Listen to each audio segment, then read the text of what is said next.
हिंदी में यूपीएससी की तैयारी से संबंधित प्रोग्राम्स को देखने के लिए सब्सक्राइब करें स्टडी IQ IAS हिंदी। नमस्कार, स्टडी IQ IAS हिंदी में आप सभी लोगों का बहुत बहुत स्वागत है। मेरा नाम है विरुद्ध दुबे और दोस्तों आज मैं जिन लोगों के लिए बात करने वाला हूं अपने इस स्ट्रेटजी प्रोग्राम में, आप सब जो भी स्ट्रेटजी प्रोग्राम्स हैं वो study IQ IAS Hindi channel पर यूपीएससी स्ट्रेटजी विद विरुद्ध सर ये टाइप करेंगे तो आपको लेटेस्ट सारे वीडियोस हमारी स्ट्रेटजी के मिल जाएंगे, जहां पर मैंने इस टॉपिक से बात शुरू की थी कि क्या हमें आईएएस की तैयारी करनी चाहिए या नहीं। वहां से शुरू करते हुए हम 1 बाय 1 सारे वीडियोस लेकर के आए हैं।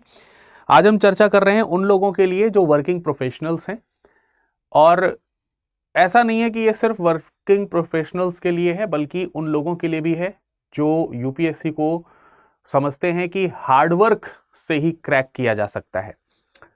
हार्डवर्क जरूरी है, लेकिन हार्डवर्क से ही क्रैक नहीं होगा यूपीएससी, उसमें स्मार्ट वर्क की भी जरूरत पड़ेगी। तो इन दोनों के पॉइंट ऑफ व्यू से आज का हमारा टॉपिक यहां पर डिस्कशन होने वाला है।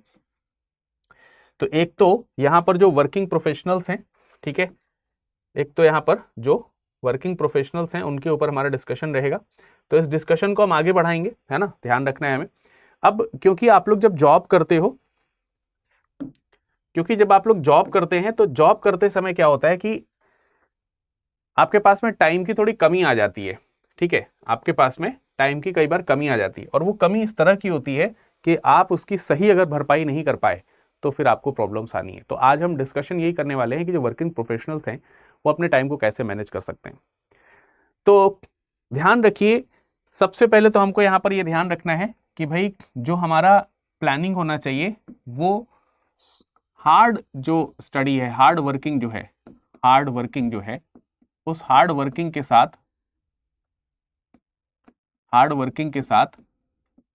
स्मार्ट वर्किंग का होना चाहिए। स्मार्ट वर्किंग, अगर आप हार्ड वर्किंग के साथ में स्मार्ट वर्किंग रखते हैं तो मैं यहां पर वर्सेस ना करके इक्वल करके मैं बताना चाहूंगा कि भाई, या फिर एड ऑन करके बताना चाहूंगा कि भाई ये और ये दोनों हमें चाहिए, तब जाकर के हमारा सिलेक्शन सही दिशा में होता है। तो पहले तो हम ये समझ लें कि यार ये हार्ड वर्किंग और स्मार्ट वर्किंग में ये किस प्रकार के डिफरेंसेस आते हैं। देखिए, जो लोग हार्ड स्टडी करते हैं या हार्ड वर्किंग करते हैं उन्हें लगता है यूपीएससी जो है ना बहुत कठिन मेहनत मांगता है। बिल्कुल मांगता है, लेकिन कठिन के साथ साथ स्मार्ट स्ट्रेटजी भी बहुत जरूरी है। जैसे अगर आपको लगता है कि यूपीएससी में घंटों की पढ़ाई की आवश्यकता है, घंटों की पढ़ाई की आवश्यकता मतलब पढ़ना पड़ेगा आपको कई घंटों तक, घंटों की पढ़ाई, अगर आपको ये लगता है तो ठीक है, ये बात सही है कि कई घंटे हमें पढ़ने होते हैं, लेकिन इन कई घंटों में आपको अपने लिए रिलैक्स होने का समय भी निकालना चाहिए। स्मार्ट स्टडी में क्या होता है कि आपके पास में जब सही तरीके होते हैं, सही तरह से आपको अप्रोच मालूम होती है, तो आपको कई घंटे नहीं पढ़ने पड़ते, बल्कि सीमित समय में आप अपना जो टॉपिक है, सीमित समय में क्या करते हैं, सीमित समय में आपका जो टॉपिक है वो कवर हो जाता है। तो सीमित समय में जो टॉपिक कवर होता है, इसी को हम लोग बोलते हैं स्मार्ट स्टडी करना। तो भाई हमको स्मार्ट स्टडी में यही करना है कि हमें सीमित समय में चीजें जो है वो कंप्लीट हो जाए हमारी, इसका हमें ध्यान रखना है, ठीक है। अब सीमित समय के लिए भी स्ट्रेटजी होनी चाहिए, उसमें कोई दो राय नहीं है। अच्छा, एक चीज और होती है, हार्ड वर्कर्स जो होते हैं ना स्टडी यूपीएससी के स्टडी में, वो क्या करते हैं, उन्हें लगता है सब कुछ कवर करना है, सब कुछ कवर करना है, ये उनके स्ट्रेटजी का हिस्सा होता है। जबकि ऐसा नहीं है। आपको यूपीएससी के लिए जो जरूरी चीजें हैं, यूपीएससी जो है उसके लिए जितनी भी जरूरी चीजें हैं, उन जरूरी चीजों पर आपको फोकस करना है। देखिए, मैं हमेशा कहता हूं कि जैसे आप इतिहास पढ़ रहे हैं, तो इतिहास यार अनंत है, कितना भी पढ़ोगे, आज तक मैं पढ़ ही रहा हूं ना, आगे भी पढ़ूंगा, और भी कितने बड़े बड़े प्रोफेसर, सब कुछ ये अनंत है यार, पढ़ते रहना होता है, तो इसकी सीमा ही नहीं है। तो फिर क्या यूपीएससी की तैयारी कभी इतिहास के पॉइंट ऑफ व्यू से पूरी नहीं हो पाएगी? हो पाएगी ऑब्वियसली। इसमें जो जरूरी चीजें हैं वो आप क्या करें, वो पूरी करें, फोकस उस पर आप रखेंगे। ये है स्मार्ट स्टडी और हार्ड स्टडी में कुछ इस तरीके के विशेष अंतर आपको देखने को मिलते हैं, कुछ इस तरीके के। सब कुछ कवर करने की कोशिश नहीं करनी है। यहां पे सबको मालूम है कि यार हार्ड वर्किंग है तो हमें रिवीजन करना होता है, तो आप रिवीजन करते हैं। रिवीजन करने में मालूम है क्या आपका प्रयास होता है? बहुत सारे लोगों को रिवीजन करने में जो उनका स्टाइल होता है वो क्या होता है? उनका स्टाइल होता है रट्टा मारने का। रट्टा, अरे रट्टा नहीं मारना है। रिवीजन करने का मतलब रट्टा मारना नहीं है। रिवीजन करने का मतलब है कि आप एक्टिवली रिकॉल कर सकते हो। ठीक है, आप एक्टिवली क्या कर रहे हो? रिकॉल कर रहे हो। रिवीजन का प्रोसेस जो है वो इस तरीके का होना चाहिए कि आप जो चीजें पढ़े हैं उन चीजों को आप याद कर पा रहे हो, रिवाइज कर पा रहे हो, ये है। ठीक है, इस चीज का हमें ध्यान रखना है। तो स्मार्ट स्टडी और वर्किंग स्टडी में आपको अंतर, हार्ड वर्किंग और स्मार्ट वर्किंग में आपको अंतर पता चल गया होगा। भाई अगर आप ये कर रहे हो इससे आपको लाभ मिलेगा, लेकिन यूपीएससी में सफलता पता नहीं कितनी देर में मिलेगी, कब मिलेगी मालूम नहीं है, क्योंकि आप थोड़ा सा दिशाहीन है यहाँ पर। इसको इसके साथ मिला के कीजिए, मतलब घंटों की पढ़ाई कीजिए। मतलब सपोज दैट 5 घंटे, क्या हम कह दें कि भाई स्मार्ट वर्किंग वालों को 5 घंटे नहीं पढ़ना पड़ता होगा? पढ़ना पड़ता होगा, लेकिन सीमित समय में सारी चीजें कंप्लीट भी करनी है। उसके लिए आपको क्या चाहिए? उसके लिए आपको शेड्यूल चाहिए, टाइम टेबल चाहिए। तो ये हिस्सा आ जाता है टाइम मैनेजमेंट का। टाइम मैनेजमेंट का, टाइम मैनेजमेंट के ऊपर मैं वीडियो बना चुका हूं, ठीक, इससे पहले आप जाकर के देख लीजिएगा। कुछ चीजें और हैं जो आप इंक्लूड कर सकते हैं बेटे, कुछ चीजें और हैं जो आप इंक्लूड कर सकते हैं। जैसे मैं आपसे कहूंगा कि अगर आप स्मार्ट स्टडी करना चाहते हैं, आप वर्किंग प्रोफेशनल्स हैं, तो देयर आर सम एच, मैंने 3 एच बनाए हैं। हाई प्रायोरिटी टॉपिक्स, जो आपके टॉपिक हैं वो जो हाई प्रायोरिटी वाले हैं, हाई प्रायोरिटी टॉपिक्स, इनको आप, इनके ऊपर आपको ध्यान देना है। मतलब सीमित समय में, क्योंकि आप अगर भाई जॉब कर रहे हैं ना, तो आपके पास में बहुत ज्यादा समय नहीं है। आपके पास में, अगर आप जॉब कर रहे हैं तो आपके पास में जो समय है वो कैसा है? समय जो है वो क्या है? सीमित है। और जब सीमित समय है और आपको तैयारी करनी है, तो आपको अपने टॉपिक्स प्रायोरिटी में रखने पड़ेंगे। सीमित समय में जो जरूरी टॉपिक हैं आप उसके ऊपर अपना एक कमांड बनाएं। History, geography, polity, current affairs, economics, इन सब चीजों को अच्छा समय दें। अच्छा समय दे करके आप इनको एटलीस्ट पूरा करें। अब ये वो टॉपिक है जिनसे दूसरे टॉपिक्स भी क्लियर होते हैं। जैसे ज्योग्राफी की बात करें तो ज्योग्राफी से यार आप एनवायरमेंट को भी कनेक्ट कर सकते हो, तो उसके लिए बेसिकली आपको ज्योग्राफी का टॉपिक जो है थोड़ा सा अच्छे से आना चाहिए। ठीक है। दूसरा, आपको तैयारी करनी है, फोकस रखना है हाई रिटर्न पर। हाई रिटर्न का मतलब कि आपने, जैसे कुछ लोग कहते हैं ना कि बहुत सारे सोर्सेज से पढ़ें, बहुत सारे जो सोर्सेज हैं उससे पढ़ें, या हम यूं कहें कि high return resources. High return resources का मतलब यह है कि ऐसे स्रोतों का इस्तेमाल करें जिनको आप जिनसे अगर आप जुड़ें, ऐसे स्रोत, अध्ययन के ऐसे स्रोत जिनसे अगर आप जुड़ें तो उनसे अधिकतम जो आपकी जो डिमांड है, अधिकतम जो डिमांड है वो पूरी हो जाए। अधिकतम डिमांड क्या हो सके? पूरी हो सके। जैसे एग्जाम्पल के तौर पर स्टडी आईक्यू का प्रतिज्ञा बैच। अब स्टडी आईक्यू का अगर आप प्रतिज्ञा बैच लेते हैं ना, खास तौर से वर्किंग प्रोफेशनल्स को, भाई इनमें बस बैच में एनरोल होना है और कुछ नहीं करना है। क्योंकि इसमें आप समझेंगे ना, मैक्सिमम जो हाई जो रिटर्न वाली जो चीजें हैं वो आपके रिसोर्स के तौर पर यही है। इसमें आपको बुक्स मिल जाएंगी, टाइम मैनेजमेंट इसमें मिलेगा, समय पे सारी चीजें खत्म होंगी, मेंटरशिप मिलेगी, टेस्ट सीरीज मिलेंगी। ठीक है। इनफैक्ट आपको अगर जो है प्रीलिम्स क्वालिफाई कर लेते हो तो आपका फी रिफंड भी हो जाएगा। जो आपने बड़ी मेहनत से कमाया पैसा इसमें लगाया है वो वापस हो जाएगा भाई प्री क्वालिफाई करने पर। तो प्री क्वालिफाई कीजिए आप, फी रिफंड हो जाएगा। टेस्ट सीरीज टाइम पर होती ही रहेंगी। ठीक है। मेंस के लिए अलग से हम रेजिडेंशियल प्रोग्राम चलाएंगे। अगर आप वो रेजिडेंशियल प्रोग्राम नहीं ज्वाइन कर पाते हैं फिजिकली तो आपको जूम के माध्यम से वो प्रदान करा दिया जाएगा। इसके अलावा इंटरव्यू गाइडेंस प्रोग्राम, तो भाई सब कुछ हो गया एक ही चीज के अंदर। तो आपने क्या किया? सिर्फ जाकर के इसको परचेज कर लिया। तो इस तरीके की चीजें आप हाई रिटर्न रिसोर्सेज के अंतर्गत रख सकते हैं।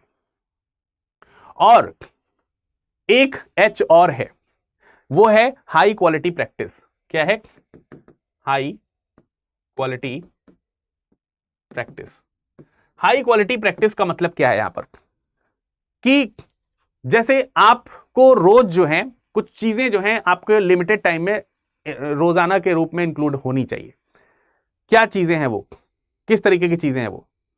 जैसे आप कम से कम एक set of set of MCQ जो है वो डेली बेसिस पे लगाएं। जैसे आप तय कर लें कि 10 या 20 या 50 जो भी आपकी कैपेसिटी है उसके अकॉर्डिंग उस सेट ऑफ एमसीक्यू आपको रोज लगाना है।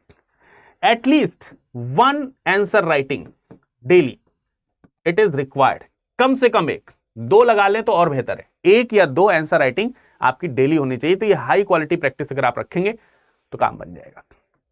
सो आई थिंक कि द फॉर्मूला ऑफ 3H जो है ये आपके लिए काफी फेमस, काफी नोटेबल होना चाहिए। इसको आप करें, ये कम से मिनिमम रिक्वायरमेंट है, इतना आपको करना ही पड़ेगा। फिर बात आती है समय प्रबंधन की। ठीक है, किसकी बात आती है? समय प्रबंधन की। समय प्रबंधन यानी कि टाइम मैनेजमेंट की बात आती है। टाइम मैनेजमेंट आपको करना होगा और टाइम मैनेजमेंट आपके पास में बहुत कम है। जैसे मान लेते हैं कि आपकी जॉब जो है वो 9 to 5 है, 9 to 5 है या 9 to 6 है या 8 to 5 है, जो भी है, व्हाटएवर आपकी जो भी जॉब है, तकरीबन ऑन एन एवरेज ऐसी ही रहती है जॉब, अमूमन ऐसी ही रहती है। तो आपको क्या करना पड़ेगा? इससे पहले का समय और इसके बाद का समय और इसके बीच के समय को डिवाइड करना पड़ेगा। जैसे इसके पहले आपकी 9 बजे से जॉब शुरू होती है, भाई आप थोड़ा 5 बजे उठ जाओ, तो 5 से 7 या 6 से 8 का जो समय है ये आप पढ़ाई में लगा दो। यहां पर आप अपनी कुछ चीजें, जैसे सुबह का जो करंट अफेयर्स है आप यहां पर कंप्लीट कर लीजिए। कुछ स्टैटिक जो चीजें हैं, स्टैटिक जो पोर्शन है वो आप यहां पर कवर कर लें, या कोई ऑप्शनल है जिस पे आप डेली बेसिस पे आपका ऑप्शनल तो एक ही होगा, डेली आप ऑप्शनल को 1 घंटे यहां पर रोज दे दें सुबह सुबह। जो कल ऑप्शनल पढ़ाया गया वो आज रिवाइज कर लो यहां पर, ऐसा कर सकते हो आप। कोशिश कीजिए कि आपका जो यहां पर पढ़ाई और रिवीजन हो, पढ़ाई और रिवीजन जो हो, अगर वो ऐप बेस्ड हो, पीडीएफ बेस्ड हो, क्योंकि आपको जाना भी है भाई, तो आपके पास में इजी टू कैरी चीजें होनी चाहिए, तो आप इनका यूज करना थोड़ा सा सीखें। बीच में अगर आपकी जॉब ऐसी है जिसमें बीच में आपको ब्रेक मिलता है, सपोज दैट लेट से आपको 1 घंटे का ब्रेक मिलता है, तो भाई आपको 1 घंटे का ब्रेक जिसलिए मिला है आप उसमें से 30 मिनट चुरा लीजिए, 30 मिनट आप वहां से चुरा सकते हैं फॉर रिवीजन। और यहां पर आप कुछ नया तो पढ़ नहीं सकते, तो आपके लिए पीडीएफ जो है वो बहुत ही हेल्पफुल होगी, या फिर आप कोई भी चीज ऑडियो जो है वो सुन सकते हैं, ऑडियो है, वीडियो है, वो आप देख सकते हैं। कोई एक छोटा सा रिवीजन आप यहाँ पे फटाफट मार, आजकल तो यूट्यूब है उसमें +2 1.75 1.5 की स्पीड भी आपको मिलती है, आप फटाफट रिवाइज कर सकते हो। समझ में आया? फिर बचता है रात का समय, फिर बचता है रात का समय। आप 5 बजे फ्री हो गए, 9 बजे घर पहुंच गए, 9 बजे तक अपना खाना पीना ये सब चीजें भी कर ली, तो थोड़ा 9 से 11 आप पढ़ाई यहां पर कर सकते हैं। 9 से 11 या 8 से 11 भी हो सकता है, 8 से 11 की भी पढ़ाई हो सकती है। या फिर आपने अगर बैच लिया है तो आप बैच केवल ज्वाइन कर लेंगे, तो यहाँ 6 से 9 का बैच आपको मिल जाएगा आराम से। तो 9 से 10 आप रिवीजन कर लीजिए, बस कोई बात नहीं उतना। कान में आप लीड लगा करके, अगर आपको अलाउ है, ठीक है, मतलब अगर आप चल जाता है काम इससे, तो ऐसा कर सकते हैं। तो यहां पर आप जो है क्या करें, यहां पर भी आप पढ़ाई कर सकते हैं। इस पढ़ाई में भी अपनी चीजें रखिए, आंसर राइटिंग करें, यहां पर एमसीक्यूज लगाएं, रिवीजन करें, नोट्स बनाएं। नोट्स बनाने के लिए मैं कहूंगा कि इनफैक्ट अगर आपको नोट्स नहीं बनाना तो ज्यादा बेहतर है, क्योंकि आपके पास में प्रिपेयर्ड नोट्स होने चाहिए। एंड दैट इज वाई हम अपने प्रतिज्ञा बैच में स्टूडेंट्स को hand written notes, prepare notes, crux, ये सारी चीजें प्रदान करते हैं, जो आप जैसे स्टूडेंट्स के लिए बहुत जरूरी है। और सबसे ज्यादा समय का इस्तेमाल जो आप कर सकते हैं वो कहां है? वीकेंड। वीकेंड जो है ये आपके लिए एक लॉटरी है भाई साहब, लॉटरी। ऐसे लॉटरी शब्द का इस्तेमाल सही नहीं है, मतलब लॉटरी का अर्थ यहां पर क्या है, भावार्थ क्या है यहां पर, मतलब आपके लिए जैकपॉट है यार, ये एक जैकपॉट, इसका इस्तेमाल सही से करें। जनरली आजकल है कि भाई शनिवार को जो है वो आपकी छुट्टी रहती है, फिर आपको रविवार मिल जाता है, तो शनिवार रविवार आपको वीकेंड का इस्तेमाल घूमने फिरने की बजाय थोड़ा सा आप पढ़ाई में, क्योंकि आपको पाना भी तो बड़ा है, तो आप यहां पर जो है ठीक तरीके से पढ़ाई करें। ऑप्शनल के जो टेस्ट पेपर हैं वो लगा लें, ऑप्शनल की पढ़ाई का रिवीजन कर लें, मॉक टेस्ट लगा लें, ये सारी चीजें कर सकते हैं। रविवार को जो पूरा वीकली रिवीजन है, वीकली रिवीजन जो है वो वीकली रिवीजन आप रख सकते हैं रविवार को, कि भाई आपने जितना कुछ भी पढ़ा, क्योंकि आपने फटाफट पढ़ा है, तो जब आप जल्दी जल्दी पढ़ते हैं तो भूलने की जो टेंडेंसी वो भी ज्यादा हो सकती है। तो आप यहाँ पर एक रिवीजन का स्कोप जरूर रखें, वीकली रिवीजन। मैं तो आप हमेशा कहता हूं कि भाई रिवीजन के फॉर्मूला है RRR, तो जैसे HHH दिया है आपको, वैसे ही समझ लीजिए कि एक RRR भी है, रिवीजन रिवीजन एंड रिवीजन। तो रिवीजन रिवीजन एंड रिवीजन का मतलब यहां पर क्या है कि आपको रिवीजन करना है weekly, after 15 days and monthly. इस रिवीजन में, इस सैटरडे संडे में आप पीवाईक्यू वगैरह का भी सहारा ले सकते हैं, जिससे कि आपको यह पता चलेगा कि आप जो वीक में पढ़ रहे हैं टॉपिक्स वो सही दिशा में पढ़ रहे हैं कि नहीं पढ़ रहे हैं। आपको अपनी माइक्रो स्ट्रेटेजी बनानी पड़ेगी, माइक्रो प्लानिंग करनी पड़ेगी। माइक्रो प्लानिंग आपके लिए टाइम की माइक्रो प्लानिंग आपके लिए बहुत जरूरी है, क्योंकि आपको मालूम है कि आपके लिए छोटा छोटा समय कितना कीमती है। चुराने पड़ेंगे आपको 2-2, 3-3 घंटे। हफ्ते में अगर आप 20-25 घंटे निकाल ले रहे हैं तो बहुत अच्छा है। कहीं ब्रेक हो रहा है, कहीं टाइम ट्रेवल कर रहे हैं आप, तो माफ कीजिए, कहीं ट्रेवल कर रहे हैं तो वहां पर टाइम का आप इस्तेमाल सही कर सकते हैं। जैसे ट्रेवल टाइम में आप ऑडियो नोट्स, पॉडकास्ट, इन सब चीजों का इस्तेमाल सही तरीके से कर सकते हैं। समझ में आ रही बात, नहीं आ रही है? तो आपको अपना जो लेक्चर है उस लेक्चर को आप थोड़ा आप जैसे कोर्स लेना, तो कोर्स में जैसे आपको मैं बोलूं, जैसे आप प्रतिज्ञा बैच ले रहे हैं तो प्रतिज्ञा बैच में ना आप लाइव आ सकते हैं तो सो फॉर सो गुड, नहीं तो आप रिकॉर्डिंग देखिए, और रिकॉर्डिंग देखने के बाद जो आपकी प्रॉब्लम्स हैं वो प्रॉब्लम आप अपने टीचर से कनेक्ट होकर के, या फिर आपको मेंटोर मिलते ही हैं, आप मेंटोर से कनेक्ट करके आप पूछ सकते हैं। दोनों ऑप्शन है आपके पास में। और आप रिकॉर्डेड जब देखेंगे तो 0.2, 1.2, 1.5 की स्पीड से आप उसको आगे बढ़ा सकते हैं। तो ये करना होगा आपको डेडिकेशन के साथ साथ आपको डायरेक्शन सही होना चाहिए, डिसिप्लिन के साथ साथ प्रायोरिटी बेस्ड जो अप्रोच है वो आपका होना चाहिए, और कंसिस्टेंसी के साथ साथ जो आपका लिमिटेशन है उस लिमिटेशन को थोड़ा सा ध्यान रखना पड़ेगा। तो वर्किंग प्रोफेशनल अगर आप हैं तो भाई कम समय में ज्यादा आउटपुट के लिए आपको तैयार रहना पड़ेगा, और कम समय में ज्यादा आउटपुट हार्ड वर्क से नहीं, स्मार्ट वर्क से मिलती है। ठीक है, इसमें स्टडी आईक्यू आपको बहुत अच्छी भूमिका जो है आपकी निभाता है। मैं आपको यहां पर बता देता हूं स्टडी आईक्यू कैसे आपको परचेज करना है। नीचे लिंक दिया है, क्लिक करना है उस पर, आप इसी पेज पे आ जाएंगे, बाय नाउ वाले ऑप्शन पे जाएंगे। यहां पर आप डायमंड, प्लेटिनम, गोल्ड कुछ भी चूज कर सकते हैं। ऑफर में यहां पर लिखना है आपको विरद लाइव। ठीक है, यहां क्या लिखना है बेटे, आपको विरद लाइव लिखना है, तो आप आ जाओगे यहां पर। ठीक है, एक मिनट, तो आप यहां पर विरद लाइव कोड लगाओगे ना तो आप आसानी से कर लोगे, कोई दिक्कत ही नहीं होगी। मैं आपको फिर से करके दिखा देता हूं।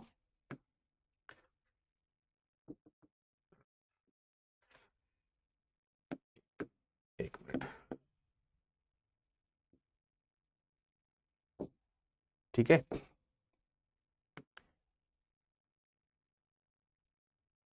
तो यहां पर आपको कोड लिखना है बेटा VIRADLIVE, और लगा करके अप्लाई करना है। अप्लाई करने के बाद जैसे 16,999 का बैच है ना, ये आपका 9,000 का हो जाएगा अगर आप गोल्ड ले रहे हैं।